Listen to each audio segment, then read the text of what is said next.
I'm Max Dalton, and in this video, I'll show you how to enable the voice commands feature on your PS5 console. Step 1.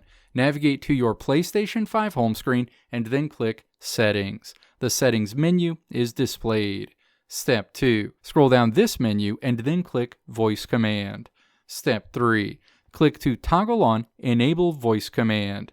The next screen asks if you want to enable the PlayStation 5 voice command feature. Step 4. Click Enable. The next screen gives you an overview of some of the voice commands you can use on your PS5. Step 5. Click Got It.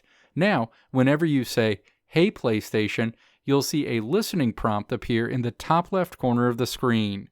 For example, if I say, "Hey PlayStation, find Spider-Man games," I'll see this window with results. Let me know if this video helped you out in the comments below. If you liked what you saw here, click the video links on the right side of the screen to check out another video. Or click the logo on the left side of the screen to check out my tutorial website at www.maxdalton.how.